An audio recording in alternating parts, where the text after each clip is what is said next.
Oke, baiklah kawan-kawan. Pada video kali ini saya pertama-tama ingin nyapa-nyapa dulu ya.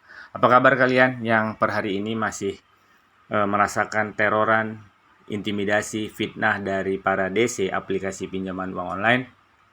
Kalian harus tetap tenang, tetap berpikir positif, jangan melakukan hal-hal yang justru nanti akan semakin merugikan diri kalian sendiri, merugikan orang lain, dan bahkan merugikan orang yang kalian sayangi.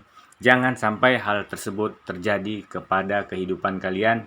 Jangan sampai hal tersebut terjadi kepada diri kalian. Oke, baiklah kawan-kawan. Di video kali ini saya ingin berbagi kepada kalian seputar bagaimana cara menaikkan limit di aplikasi pinjaman uang online KTA Kilat. Di sini saya ingin berbagi kepada kalian pengalaman pribadi saya, bagaimana saya langkah-langkah apa yang saya lakukan sehingga saya dapat mencapai limit angka 5 juta rupiah. Tapi sebelum video ini saya lanjutkan, buat kalian yang belum menekan tombol subscribe, kalian boleh menekannya karena dukungan kalian, komentar kalian akan membuat kita di sini semakin bersemangat dan sehingga kita dapat terus memberikan updatean terbaru, informasi terbaru seputar aplikasi pinjaman uang online. Oke guys, langsung saja kita melihat histori peminjaman yang telah saya lakukan di aplikasi pinjaman uang online KTA Kilat. Oke, di sini kalian dapat melihat saya telah melakukan peminjaman puluhan kali ya, mungkin lebih dari 10 kali. Bahkan mungkin hampir 20 kali saya pernah melakukan pinjaman di aplikasi pinjaman uang online KTA Kilat. Oke, langsung saja kita lihat peminjaman pertama saya terjadi pada tanggal 25 bulan 4 tahun 2019 dengan jumlah pinjaman 1 juta rupiah dan tenornya 30 hari. Setelah itu dilunasi, 1 bulan kemudian saya kembali melakukan pinjaman dengan jumlah yang sama karena memang belum mendapatkan kenaikan limit dari KTA Kilat. Tetap mendapatkan limit 1 juta rupiah, tenornya 30 hari. Dan setelah itu di bulan kedua ya, di bulan kedua saya melakukan pinjaman, terjadi kenaikan limit sebesar Rp200.000.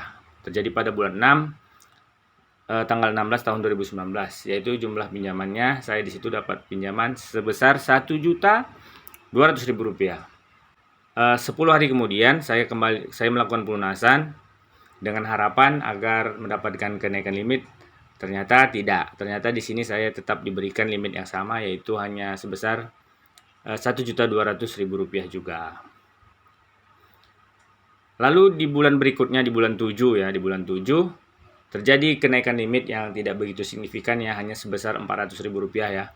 Yang sebelumnya jumlah limit pinjamannya hanya sebesar Rp1.200.000 menjadi Rp1.600.000 dengan jangka pinjaman atau tenornya hanya selama 30 hari. Dan itu semuanya statusnya saya lancar bayar ya. Setelah itu di bulan berikutnya ya, di bulan berikutnya baru terjadi kenaikan limit sebesar Rp2.300.000. Berarti ada kenaikan sekitar Rp700.000 ya, Rp700.000 dengan jumlah pinjaman sebesar Rp2.300.000. Jangka pinjaman 3 periode pinjaman. Setelah itu di bulan berikutnya saya melakukan pinjaman kembali, terjadi kenaikan limit sebesar Rp600.000 dengan jangka pinjaman atau tenor 3 periode pinjaman. Jadi memang itu adalah metode dari aplikasi pinjaman uang online ya.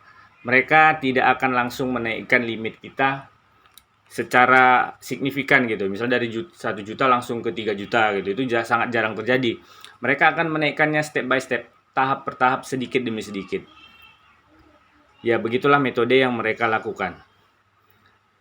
Setelah itu di bulan berikutnya kembali saya melakukan pinjaman dengan tenor 3 periode pinjaman juga. Limitnya masih tetap sama, Rp2.900.000. Setelah itu di bulan 11 malah terjadi penurunan limit ya, dari Rp2.900.000 maksud saya dari Rp2.900.000 menjadi Rp2.500.000 dengan 4 periode pinjaman. Jadi memang seperti itu ya. Kita kadang tidak tahu ya, terkadang memang aplikasi pinjaman uang online itu di saat kita sudah mendapat limit yang lebih tinggi gitu, terkadang mereka tiba-tiba menurunin limit kita. Ya, ini seperti ini kasusnya, dari 2.900.000 mereka hanya nge-approve di angka 2.500.000. Hal itu sering terjadi. Maksudnya saya juga kurang mengerti kenapa mereka melakukan itu, karena di beberapa aplikasi juga saya mengalami hal yang serupa. Akan tetapi setelah itu di bulan berikutnya, di bulan 12, mereka menaikkan limit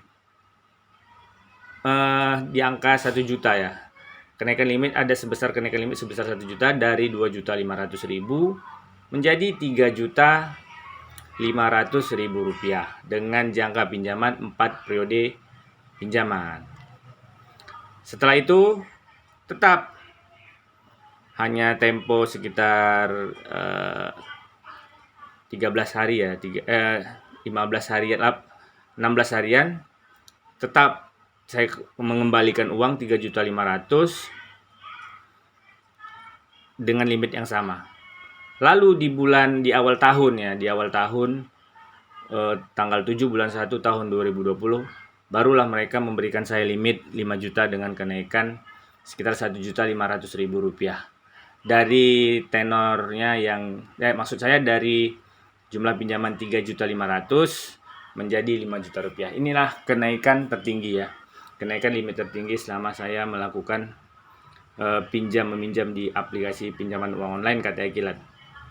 Jadi memang metodenya seperti itu, selalu step by step, perlahan-lahan. Mereka menaikkan limit, terkadang mereka juga menurunkan limit di tengah-tengah proses kita menuju limit yang kita inginkan. Jadi itulah metode yang mereka lakukan. Jadi buat kawan-kawan yang ingin menaikkan limit, langkah ini mungkin bisa menjadi informasi buat kalian, informasi tambahan.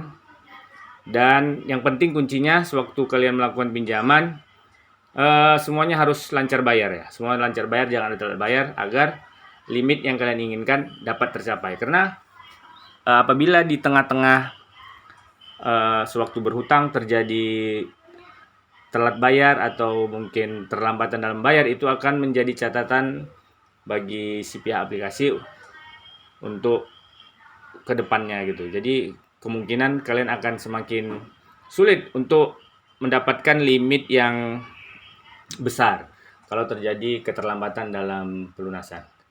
Jadi kawan-kawan, itulah dia tadi, aplikasi pinjaman uang online. Tidak ada yang instan di dalam aplikasi pinjaman uang online. Hanya saja memang bunganya yang besar. Bunganya yang besar, administrasinya besar. Ya, itulah ciri khas dari aplikasi pinjaman uang online. Jadi saya rasa sekian dulu video saya kali ini.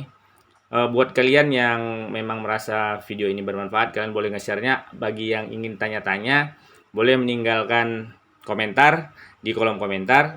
Nanti pasti akan saya jawab satu persatu. Sekian video saya kali ini. Assalamualaikum warahmatullahi wabarakatuh.